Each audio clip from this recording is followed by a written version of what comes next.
ये इम्पॉर्टेंट बात है जो अभी आपने फरमाया, और ज़ाहिर है कि आप फरमा रहे हैं तो 100% दुरुस्त होगी कि आपकी कभी डीजीसी से बराह रास्त मुलाकात, वन ऑन वन मुलाकात एज द प्राइम मिनिस्टर नहीं हुई। जब आप कह रहे हैं कि मेरी मुलाकात कभी नहीं हुई, तो उसका मतलब यही होगा कि वन ऑन वन नहीं हुई, या ये कि नहीं हुई थी मुलाकात? मेरा ख्याल है बिल्कुल ही नहीं हुई। हालांकि एक कमेटी के मिनट्स मैंने देखे हैं, उसमें उनको भी शुरका में दिखाया गया है, लेकिन जहाँ तक मुझे याद आता है, इसको कंफर्मेशन हो सकती है कि वो उस कमेटी मीटिंग में थे या नहीं थे। इसके अलावा मेरी जनरल फैज़ हमीद साहब से मुलाकात, क्योंकि वो रिपोर्ट करते हैं DGISI को, तो मेरा ताल्लुक़ DGISI से था, उनसे बराह रास्त को ताल्लुक़ नहीं था। तो मुझे बिल्कुल याद नहीं आता कि हमारी वन ऑन वन या वैसे भी कोई मुलाकात हुई हो मेरे टेन्योर में एज प्राइम मिनिस्टर। इंटरेस्टिंग।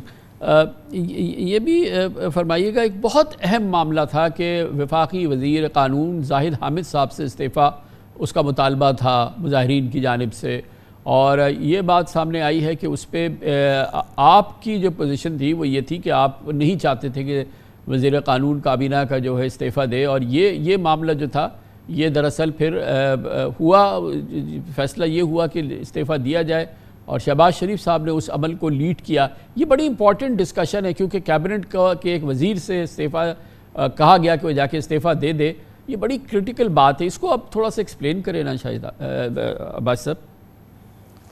जी, ये ज़ाहिद हामिद साहब से बिल्कुल नहीं कहा गया कि इस्तीफ़ा दें। ज़ाहिद हामिद साहब ने इस बात से बहुत पहले, तकरीबन 2 हफ्ते पहले ही मुझसे मुलाकात में उन्होंने कहा कि इस इशू को अगर ख़त्म करना है, मेरी उनकी ये डिमांड है तो मैं इस्तीफ़ा देता हूँ, मेरा इस्तीफ़ा आप उनको दे दें।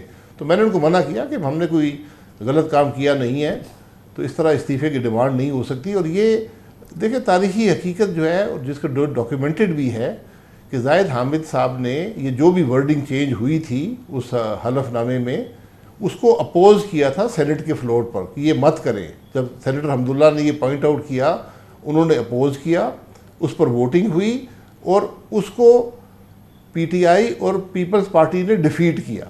यानी ये जो अमेंडमेंट भी हुई, ये PTI और पीपल्स पार्टी के वोट से सेनेट में हुई, उसका कोई ताल्लुक भी, बल्कि वो तो अपोज़ कर रहे थे ज़ाहिद हामिद साहब। तो जब ये मामला हुआ तो वहाँ पर जो डिमांड रखी गई, उसमें 2 ओपिनियंस ही थे कि इस्तीफ़ा दे दें या ना दे दें। बहरहाल उस पर बहस हुई, और फिर ये फैसला हो गया ठीक है, इस मामले को ख़त्म करने के लिए ये इस्तीफ़ा हम दे देते हैं, ताकि एक बड़ा वॉलेटाइल इशू था, उसकी नौइयत आप भी जानते हैं, मैं भी जानता हूँ। 8 साल के बाद या 6 साल के बाद किसी इशू पर बहस करना बड़ा आसान होता है, लेकिन उस वक्त के हालात को देख कर ये फैसला हुआ कि उनका इस्तीफ़ा मंजूर कर लिया जाए। भाई साहब, जब आप प्राइम मिनिस्टर थे तो आपको, जब ये धरना शुरू हुआ लाहौर से, और फिर वहाँ से होता हुआ ये रावलपिंडी तक पहुँच गया, और फिर आपके दरवाजे तक, ये इस्लाम दारुल हुकूमत तक पहुँच गया, तो आपको ये ख्याल आया या कभी आपकी गुफ्तगू हुई चीफ मिनिस्टर शहबाज शरीफ से कि इसको मैनेज किया जाए पंजाब की हद तक, या लाहौर में जहाँ से ये शुरू हो रहा था, और इसको पंजाब में क्योंकि शुरू हो रहा था, पंजाब की हद तक इसको मैनेज किया जाता गो के, या कि इसको हम फेडरल टेरिटरी के अंदर पहुंचा दें? ये जो इब्तदा थी, इस हवाले से आपकी बात हुई शहबाज शरीफ साहब से? देखिए, जहाँ तक एक फॉर्मल मीटिंग या डिस्कशन की बात है, मेरा ख्याल है वो नहीं हुई थी। ये एहसन इकबाल साहब बेहतर बता सकेंगे, लेकिन ये इशू डिस्कस हुआ था मीटिंग्स के अंदर कि ये धरना, एक धरना पैदा किया जा रहा है, उसकी मोबिलाइजेशन हो रही है, तो ये कोशिश की जाए कि उसको कुछ उनकी स्ट्रेंथ को रिड्यूस किया जाए और पंजाब के अंदर ही रोका जाए, ताकि दारुल हुकूमत में मसला ना हो। लेकिन उस वक्त पंजाब हुकूमत ने कोई भी रुकावट नहीं डाली, और ये धरना जो था वो बासानी, बल्कि पुलिस की तहवील में ये फैज़ाबाद तक आ गया। लेकिन उसमें ये ज़रूर याद रखें कि ये वो वक्त था जब मॉडल टाउन के केस में पंजाब हुकूमत की जो गवर्नेंस थी उसको बिल्कुल मफलूज कर दिया गया था, कि वहाँ के चीफ मिनिस्टर पर, वज़ीर कानून पर, IG पुलिस पर, पुलिस के अफसरान पर तरह तरह की, कभी GIT बनती थी, कभी और कोई हमला होता था, और वो बिल्कुल इस बात से उनके बड़े ख़दशात थे कि यहाँ भी कोई शख्स अगर कोई जान ज़ाया हो गई या कोई और वाक़या हो गया तो ये भी हमारे गले बढ़ जाएगा। तो उन्होंने बेहतर ये समझा कि कोई रुकावट न डालें, और जो भी मुजाहिरीन हैं वो जहाँ जाना चाहते हैं पंजाब से गुज़र कर वो वहाँ पे आ जाएं।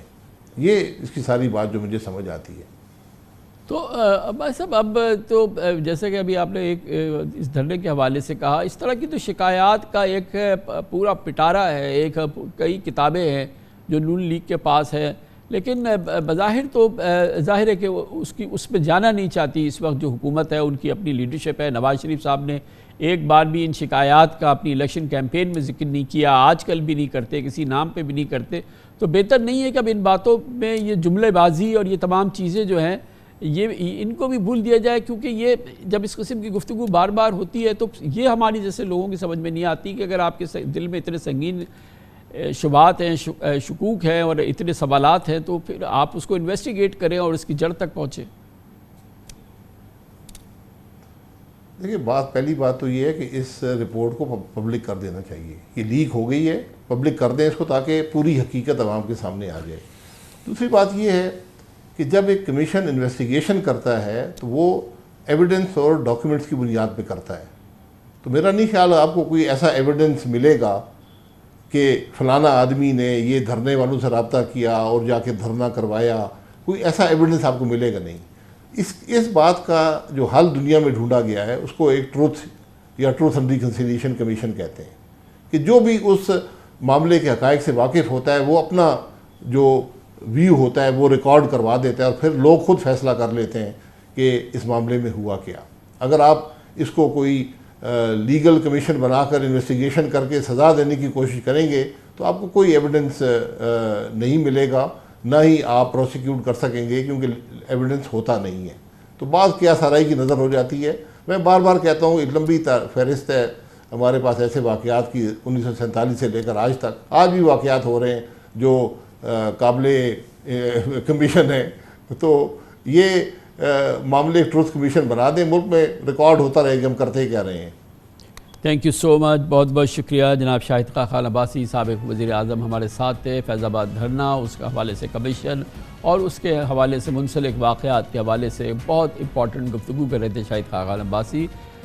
मज़ीद बात करते हैं। पाकिस्तान की मईशत बहाली इस पर सबसे इंपॉर्टेंट बात है, उसको कंसोलिडेट करना और इम्पॉर्टेंट बात है। और इस सिलसिले में एक बड़ी पेशरफ्त हुई। सऊदी अरब से वज़रा का एक बहुत हाई पावर्ड वफ़द आया और पाकिस्तान में सरमायाकारी में बहुत ज़बरदस्त दिलचस्पी का इजहार किया। बहुत पॉजिटिव ये वफ़द रहा है और उसका दौरा रहा है। अब वक्त आ गया है कि इन मंसूबों पर अमली सरमायाकारी हमें आती नज़र आई। ये कब आएगी, ये पूछते हैं। हमारे साथ मौजूद हैं वज़ीर पेट्रोलियम जनाब डॉक्टर मुसद्दिक़ मलिक, जो इस वक्त के दौरान बहुत ही कलीदी उनकी पोजीशन थी। हमारे साथ बात करेंगे छोटे से वक्फे के बाद।